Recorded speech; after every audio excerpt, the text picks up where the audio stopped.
Michael, how's training been this week? Had a good week? Yeah, very good week. Working the lads hard.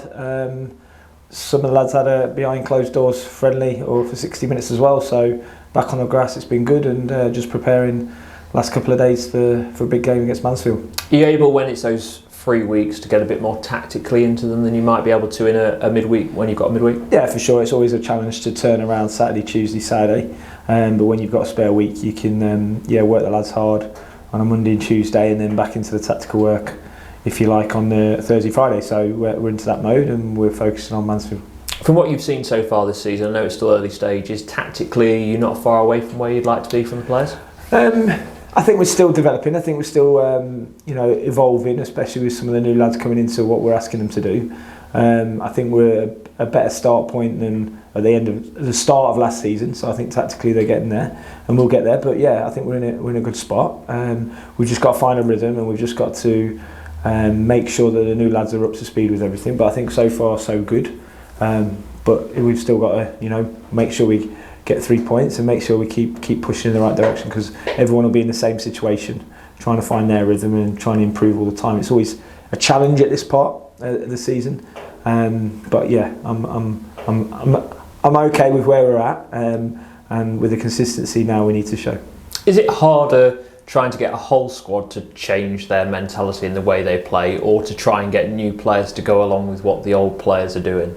Yeah, that's a good question. I think when you have your new players in, it's like an engine. It's a different part, and it might make you better long term, but in the short term it's like you've changed parts of, and the relationships between players and the blend and how we find that for each game is really important, and sometimes it's part of learning. It takes a bit of time.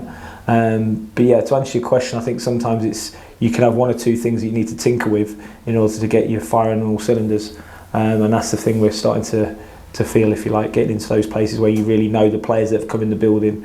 And I think pre-season is good for minutes, but it's not really till you see them on the Saturday in the 3 points where mentally, physically, we have to be at it, where you really see the blend of the relationships with the players as well. Another week for Conor McGrandles. Is he closer to a start now? Yeah, he's in contention. Like all, I think what I'm really pleased with when I was chatting with Shorey and Bridget this morning. When you look at the group, it's going to keep developing a really competitive group. Healthy competition in the group is really important, and Conor McGrandles comes back in and is fighting for a position with that ace. And if you like JJ, Tom Baelish, Jack Moylan, they're now in contention as well, and Ethan in midfield, and we've got Ethan Hamilton to come back. So we're starting to get some real depth into the squad, which is pleasing, which itself will bring some real competition for places. And the lads need to know they need to be on it in order to keep the shirt or win the shirt back, if you like.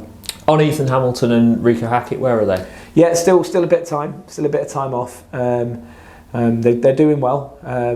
Ethan Hamilton's really looking strong, and he's on the grass running. He's not with team training. Rico's still in the gym at the minute. A little bit setbacks before, but he's now on the move and moving in the right direction with all his stuff. So they're progressing, and the medical team are working really hard with them. But yeah, in a good spot, but still quite a bit of time to wait for them to see them back in team training. Mansfield have got a lot of nous, a lot of know-how in their team. How do you plan on making sure that doesn't come to the fore on Saturday? Yeah, I think that's probably one of our challenges. Their average age is 30, 31, 32. They've been around the block. They play the way they play. They're really aggressive. Some big players in the team will be physical, will be fast. I went to watch them in their first game against Barnsley live, and they were really impressive for 15, 20 minutes, and really hard to get hold of.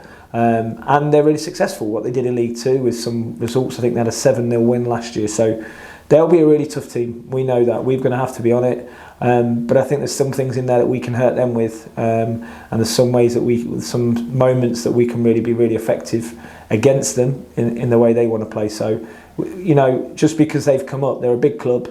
They've got some really experienced players. They've got some really big threats. Just because they've come up from League Two doesn't mean they're a League Two team for me. They're a League One team already, and you can see that by the results of what they had so far. So we know it's going to be a really tough game. Maybe a local derby in some senses, because it's closer to us than some other teams.